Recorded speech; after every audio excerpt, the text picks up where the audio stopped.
Magandang araw mga kaibigan.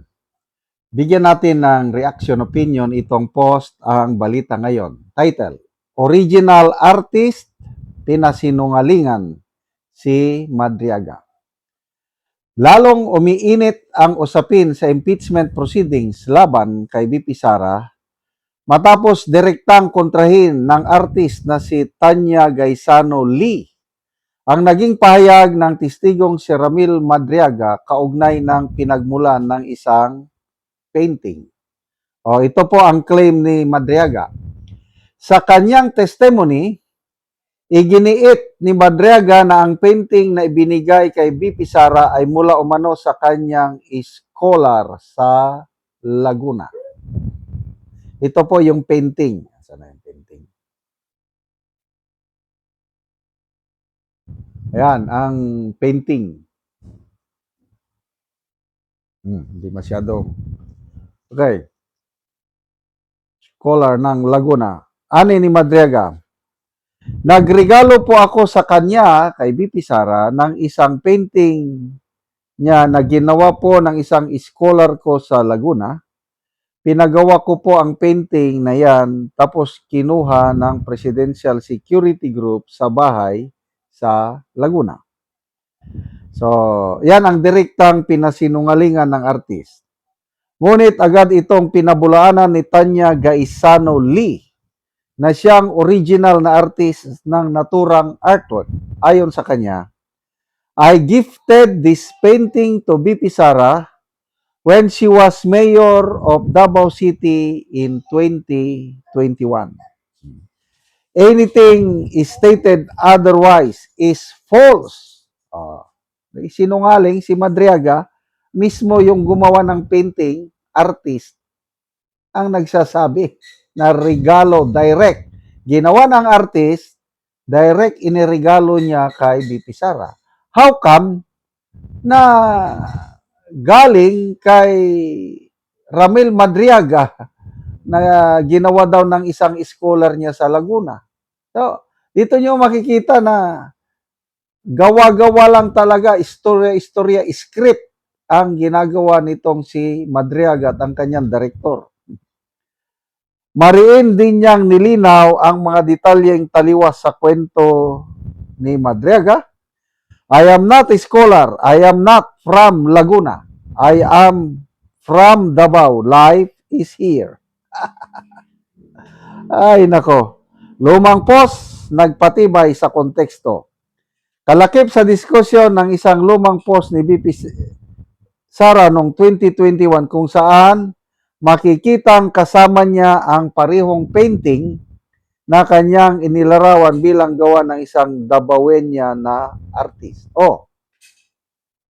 2021, mayroon ng post si BP Sara tungkol sa painting na iniregalo sa kanya ng isang Dabawenya. So, nagkakatugma ang sinasabi ng artist na gumawa ng painting at saka post ni BP Sara noon pang 2021. How come ngayon, nandyan na si Madriaga nagpakita ng painting na iniregalo daw niya kay BP Sara?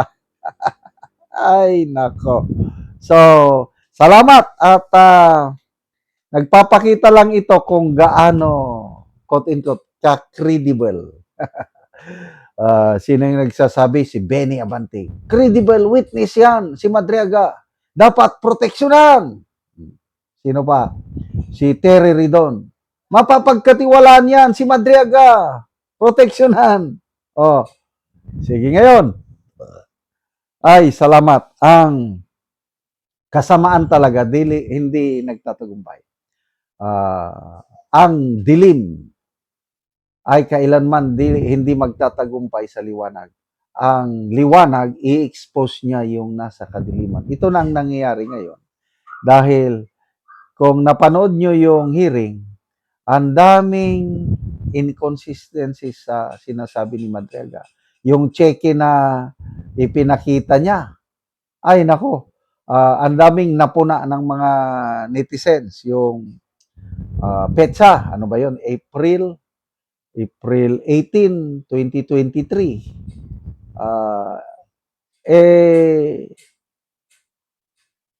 nahuli siya ng PNP July 2023. So paano siya nakatanggap ng cheque galing kay PRRD kung by that time, yung cheque na sinasabi niya, manager's check, nandun siya, leader siya ng kidnap or ransom gang.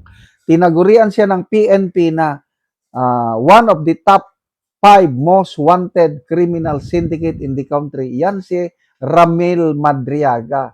Tapos sinasabi niyang nakatanggap daw ng manager's check galing kay PRRD. Yung testimony niya sa kamera, dinescribe ng mga abogado na puros lang mga narrative without presenting proofs, corroborating evidences or testimonies. Puro salita lang niya. Ang proof lang niya na ipinakita are pictures. Naranasan ko yan na nag-file ako ng kaso. Ano bang ipinel kong kaso is rebellion ata sa isang alagad ng simbahan sa Agusan del Sur ito. Alagad siya ng simbahan. Kailang siya pala ang Communist Party leader doon sa Agusan Sur. Sinampahan ko ng kasong rebellion. Kailang ang inattach ko mga is pictures. Yung nandun siya sa anniversary. Anniversary ng NP, nandun siya, nakuna ng picture Kailang nung i-file ko yung aking reklamo sa piskalya, sinabihan ako ng piskal na mahina yung aking ebidensya. Kasi picture lang at saka mga sworn statement or affidavit ng mga dating mga rebelde na nag-surrender. Sinabihan ako ng piskal. Maibabasura ito. Mabuti kay kaibigan namin yung piskal, maibabasura ito. Sabi ko naman, sige lang, tanggapin mo lang ang piskal. Para takutin lang natin yung alagad sa simbahan na yun. So, wala. Ganyan po. Basta picture lang, hindi, it will not stand in court. Kaya ganyan si Madriaga, halos picture lang ang inilalabas niya bilang kanyang ebidensya. Okay. Salamat mga kaibigan sa inyong pagsubaybay sa channel na ito. Nakakatulong kayo ng malaki sa tribong talandig ng Bukidnon at namimigay tayo ngayon ng libreng yero at pako para makapagpatayo sila ng mas maayos na simbahan. Panoorin nyo ang video na ito.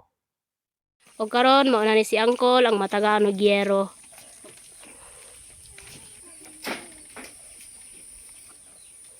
So mo ni ang balay ni Angkol nga kuan lang, kawayan lang tanan, kawayan.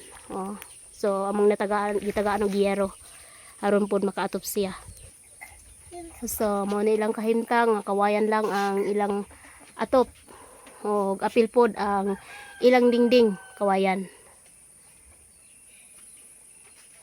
So makita gid nimo nga luoy gid kay sila. So apil pod ang ilang abuhan. So mo nilang ilang abuhan. So kawayan lang pod ang ilang atop. Og karon ko sa imong masulti nga natagaan kag yero nga nasurvey gid namo ang imong balay. Salamat sa Ginoo nga natagaan kog supply sa kuan. Kung wala ang tabang nga di pag yun ni milisan. So kawayan lang yun ang imong kuan atop. So magpasalamat ka sa Ginoo kay natagaan kag yero, Kol. Pila na imong edad, Kol? Si Angkol 51 daw iyang edad. So na kay anak, Kol? Pila, Kol, imong anak? Duha. So si Angkol na anak duha. So mo ni ang ilang kahimtang. So dako kay ang pasalamat nga bisan sa ilang layo kaya ang ilaha, so naabtan gihapon sila sa